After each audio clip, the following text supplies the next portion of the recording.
This RedRock 4x4 Snorkel will fit your 2007 to 2011 JK, and this is going to be for those of you that are looking for a snorkel that will allow you to go through some deeper water without the worry of sucking water into the engine, which of course can cause some serious damage.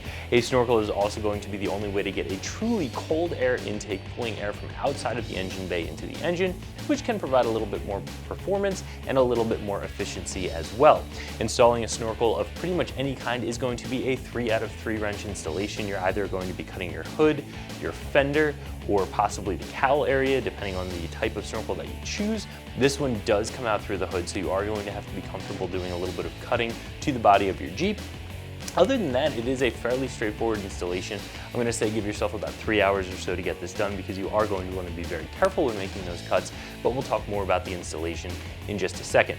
So like I said, there are a couple different benefits to a snorkel. One, people just like the way they look. They think they look pretty cool, so that's a reason to have one. Another would be that it is a true cold air intake, and the final is actually the reason that they were initially installed on vehicles, is that you can go through some very deep water with these without ingesting water into the engine. Now, that's not to say that just installing a snorkel means you can go into water 6 feet deep. You are going to have to do some additional waterproofing of electrical components before you can go through really deep water and stay there for a good long time. But even if you're doing a shorter water crossing, you're worried about maybe the wave in front of the vehicle being a little bit higher than the rest of the water and getting into that intake, this is going to alleviate that type of concern. Now, because this does go up the A-pillar like pretty much any other snorkel will, you are going to have to be careful about what other accessories you have mounted in that area. If you have an A-pillar light or a bracket for a 50-inch LED light bar on the A-pillar, they can get in the way of installing a snorkel. You may have to get a little bit creative with your installation if you have any of those components, so do keep that in mind. So there are going to be snorkels of all different styles. Again, some come out the hood, some come out the fender, some come out the cowl, some are a more molded piece that actually look like they're part of the A-pillar, and some are more of this style. There are also some additional features and functions and add-on pieces that you can get for snorkels. So some snorkels will have a high mount and a low mount. Some will have a pre-filter option.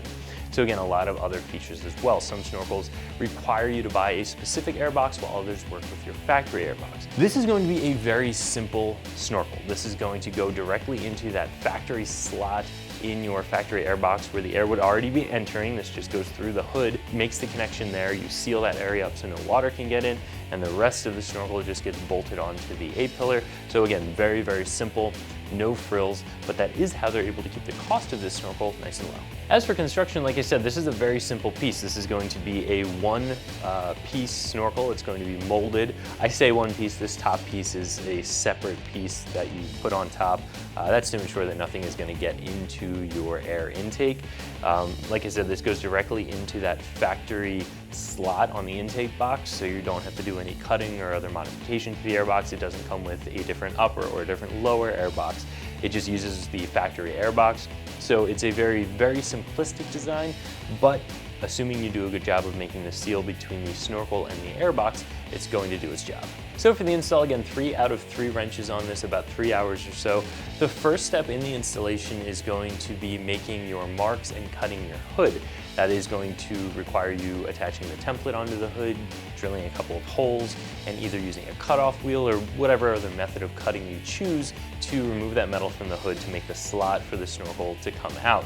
After that, you're going to attach the snorkel itself into the airbox, attach the rest of the snorkel to the A-pillar of the Jeep, and then make that seal between the snorkel itself and the airbox. And this is a very important part, because if you have a leak there, you might as well not have even installed the snorkel. So make sure you seal that up very well with a good silicone sealant, and make sure that it sets up properly before you actually go and use this thing out in the water. So this snorkel is only going to be around $180, which is significantly less expensive than a lot of the other ones out there.